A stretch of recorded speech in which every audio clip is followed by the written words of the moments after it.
तो दोस्तों एक बार फिर से स्वागत है आपका इम्प्रेसिव लर्निंग के इस प्लेटफॉर्म पर। तो हम कवर कर रहे थे उत्तराखंड के इतिहास को, जिसमें हमने दो पार्ट्स में उत्तराखंड के इतिहास में जो गोरखा शासन था उनके करों को समझा था।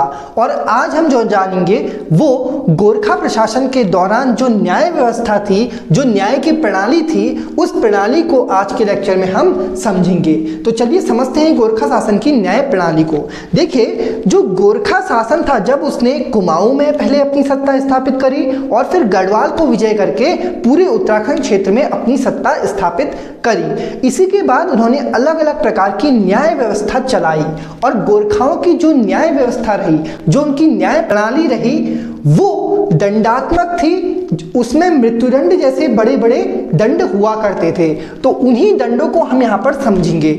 देखो, गोरखाओं की जो न्याय प्रणाली रही थी वो प्रणाली किसके द्वारा दी जाती थी, ये सबसे पहला क्वेश्चन बनता है। तो गोरखा की जो न्याय प्रणाली थी या न्याय की व्यवस्था थी वो सूबेदार के द्वारा दी जाती थी। तो पहला जो इसमें होता था या फिर न्याय देने का जो अधिकार प्राप्त था वो किसे प्राप्त था, वो सूबेदार को प्राप्त था। इसी के साथ साथ जो नायक सूबा हुआ करता था या फिर नायक सूबेदार हुआ करता था उसे भी यह अधिकार प्राप्त थे। तथा इन दोनों के उस क्षेत्र में या न्याय के क्षेत्र में नहीं होने पर जो न्याय की व्यवस्था देखी जाती थी वो किसके द्वारा देखी जाती थी, वो देखी जाती थी अधीनस्थ अधिकारियों के द्वारा। ठीक है, तो अधीनस्थ अधिकारियों द्वारा। तो इन तीनों को ही न्याय की व्यवस्था यानी न्याय करने का अधिकार प्राप्त था। इसी में एक और पॉइंट मैं आपको ये बताते हुए चलता हूं कि जो सूबेदार होता था उसे सूबा कहा जाता था। ठीक है, जो सूबेदार होते थे वो क्या कहलाते थे, वो सूबा कहलाते थे। और इन्हीं सूबेदारों को, जो अलग अलग सूबेदार हुए उत्तराखंड के क्षेत्र में, जब गोरखों का शासन स्थापित हुआ तो अलग अलग सूबेदार हुए। उन सूबेदारों को हम अपने अगले लेक्चर में जानेंगे। तो सूबेदार, सूबा, नायक सूबेदार और अधीनस्थ अधिकारी, इन तीनों को ही क्या प्राप्त था, न्याय करने का अधिकार प्राप्त था। अब देखो, इन्हीं न्याय के लिए जो गोरखा शासन थे, जो गोरखा लोग थे, उन्होंने गढ़वाल के श्रीनगर और चांदपुर में, ठीक है, गढ़वाल के श्रीनगर और चांदपुर में एक न्यायालय की स्थापना करी। इसी के साथ साथ इन्होंने अल्मोड़ा में भी, ठीक है, कुमाऊं के अल्मोड़ा में न्यायालय की स्थापना करी। ठीक है, तो गढ़वाल की अगर बात करें तो गढ़वाल के श्रीनगर और चांदपुर में इन्होंने न्यायालय की स्थापना करी और अल्मोड़ा में यानी कुमाऊं के अल्मोड़ा क्षेत्र में न्यायालय की स्थापना करी गई। किस लिए, न्याय प्रणाली के लिए, न्याय व्यवस्था को सही ढंग से चलाने के लिए। अब देखो, इसी गोरखाओं की न्याय प्रणाली को लेकर जो एटकिसन है, एटकिसन क्या कहते हैं, एटकिसन के अनुसार जब न्याय दिया जाता था तो जो पक्ष होते थे, उन पक्षों के जो गवाह होते थे, ठीक है, जो गवाह होते थे, उन्हें हरिवंश की सौगंध खिलाई जाती थी। किसकी, हरिवंश की। और हरिवंश जो था वो महाभारत का एक भाग हुआ करता था। ठीक है, तो गवाहों को किसकी सौगंध खिलाई जाती थी, हरिवंश की सौगंध खिलाई जाती थी, जो क्या था, महाभारत का एक भाग हुआ करता था। इसी के साथ साथ जो गोरखाओं की न्याय प्रणाली थी उसमें दिव्य नाम की न्याय प्रणाली थी। ठीक है, दिव्य नाम के अलग अलग प्रकार के दंड हुआ करते थे और उनमें जो सबसे पहला दंड था वो था तराजू दीप। ठीक है, पहला क्या है, सबसे पहला है तराजू दीप।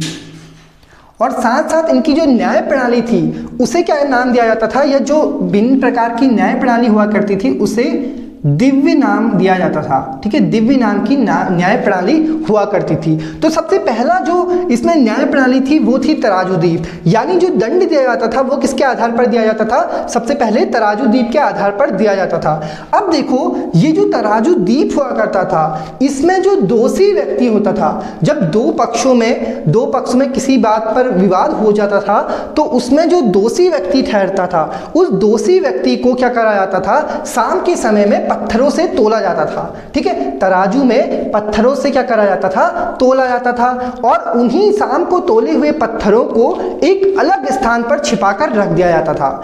दूसरी सुबह पुनः उस व्यक्ति को क्या करा जाता? दोबारा तोला जाता था तराजू पर, और उन्हीं पत्थरों के द्वारा उसे तोला जाता था। जब तराजू दीप में उन्हें दोबारा पुनः तोला जाता था तो यदि उस दोषी व्यक्ति का भार कम या ज्यादा होता था तो उसे दोषी ठहरा दिया जाता था। तो ये जो थी, ये तराजू-दीप नाम की न्याय प्रणाली उस समय चल रही थी। इसी तराजू-दीप के बाद जो दूसरी न्याय की पद्धति होती थी, दूसरी न्याय की प्रणाली होती थी, वो थी गोला-दीप। ठीक है, अब देखो ये जो गोला-दीप होता था उसमें क्या होता था? एक गरम लोहे का गोला लेकर दोषी व्यक्ति को, जो दोषी व्यक्ति होता था उसे गरम लोहे का गोला लेकर कुछ दूरी तक चलना पड़ता था। अब उस दूरी को जाने में अगर उस दोषी का हाथ जल जाता था तो वो क्या होता था? वो दोषी मान लिया जाता था। ठीक है, तो तराजू-दीप, गोला-दीप में गर्म लोहे का गोला लेकर कुछ दूरी तक चलना पड़ता था। तो इसको लिखते हैं गर्म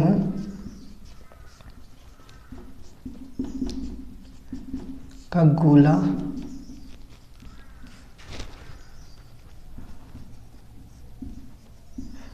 कुछ दूरी तक चलना पड़ता था।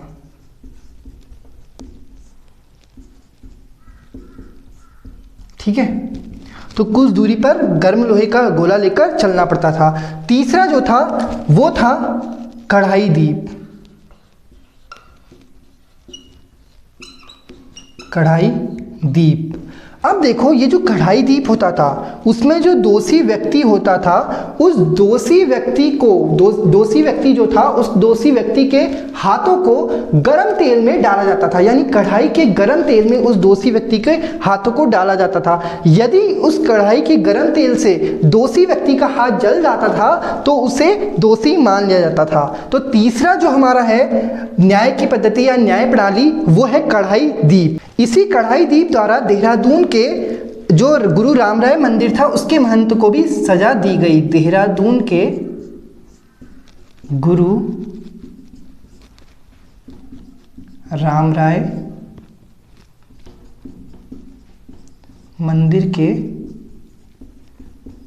महंत को सजा दी गई। ठीक है, तो गुरु रामराय मंदिर का जो महंत था जो कि देहरादून में स्थित है, उसके महंत को भी इस कढ़ाई-दीप द्वारा सजा दी गई थी।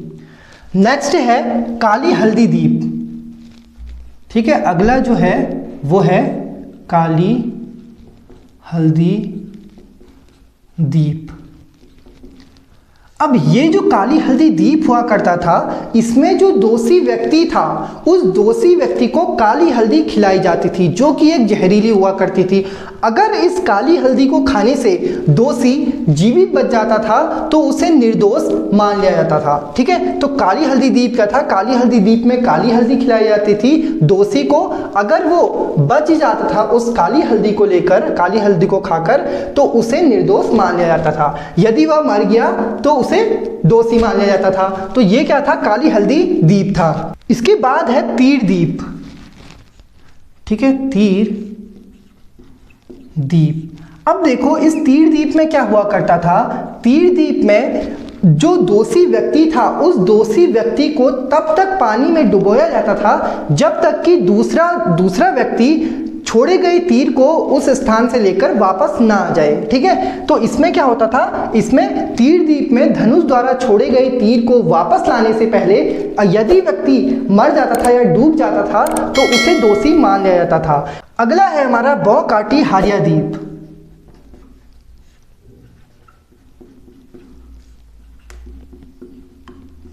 बौ काटी हारिया दीप। ठीक है, बौकाटी हारिया द्वीप क्या था, इसमें जो विवाद वाले दोनों पक्ष हुआ करते थे, उन दोनों पक्षों के ऐसे व्यक्तियों को लिया जाता था जिसे तैरना नहीं आता था, और उन दोनों व्यक्ति को ही पानी में डुबोया जाता था। यदि जिस पक्ष का, जो विवाद वाले पक्ष थे, उनमें से जिस पक्ष का व्यक्ति पहले डूब जाता था तो उस पक्ष को दोषी मान लिया जाता था। तो ये जो द्वीप था या ये जो न्याय की प्रणाली थी वो बौकाटी हारिया द्वीप कहलाती थी। इसी के साथ साथ जो स्त्री थी, स्त्री का छत पर चढ़ना, स्त्री का छत पर चढ़ना अपराध माना जाता था। ठीक है,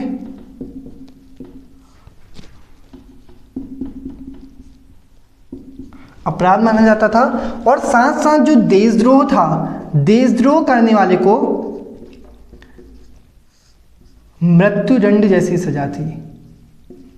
ठीक है, देशद्रोह को मृत्युदंड दिया जाता था। इसी देशद्रोह के बाद यदि कोई ब्राह्मण किसी की हत्या करता था, तो ब्राह्मण यदि किसी की हत्या करता था, ब्राह्मण द्वारा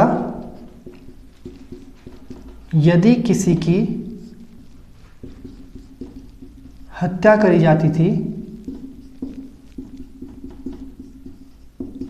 तो उसे देश निकाला कर दिया जाता था, यानी देश से उसे बाहर कर दिया जाता था। और ये जो देश निकाला वाली पद्धति थी ये मनुस्मृति के समान थी, मनुस्मृति के समान थी। ठीक है, चोरी करने वाले की शिखा काट दी जाती थी। इसी के साथ साथ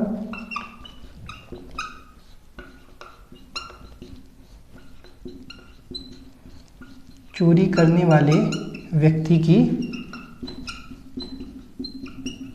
शिखा काट दी जाती थी। ठीक है, चोरी करने वाले की क्या कर दी जाती थी, शिखा काट दी जाती थी।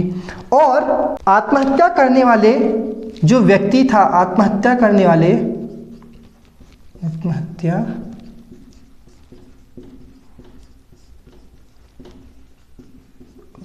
व्यक्ति के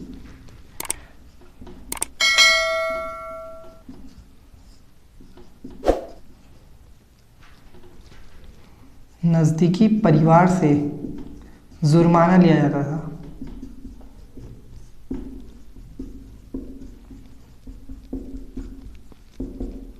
ठीक है, तो आत्महत्या करने वाले के जो नज़दीकी परिवार होते थे, जो व्यक्ति आत्महत्या करता था उसका जो नज़दीकी परिवार होता था उससे जुर्माना लिया जाता था। चोरी करने वाले की शिखा काट दी जाती थी। ब्राह्मण द्वारा यदि किसी की हत्या करी जाती थी तो उसे देश निकाला कर दिया जाता था, जो मनुस्मृति के समान था। और देशद्रोह के लिए मृत्युदंड जैसे जो दंड थे, अपराध थे, वो लागू थे। साथ ही साथ स्त्री का छत पर चढ़ना क्या था, एक अपराध माना जाता था। ठीक है, और इसके लिए जो स्त्री होती थी और उसका पति होता था, उन दोनों को ही सजा दी जाती थी। अब देखो बौकाटी हारिया द्वीप, बौकाटी हारिया द्वीप संबंधित था किससे, पानी से संबंधित था, यानी इसमें दोनों पक्ष के व्यक्ति को पानी में डुबोया जाता था। तीर द्वीप और काली हल्दी द्वीप ये भी क्या थे, गोरखों की न्याय प्रणाली से संबंधित थे। तो ये सब जो थे ये सब गोरखाओं की न्याय प्रणाली रही थी, जिसे दिव्य नाम की न्याय प्रणाली कहते थे। तो आज के लेक्चर में हमने गोरखा काल की सभी न्याय प्रणाली को समझा। नेक्स्ट लेक्चर में हम इसके जो सूबे हुए, जो सूबेदार नियुक्त हुए, उन सभी को जानेंगे।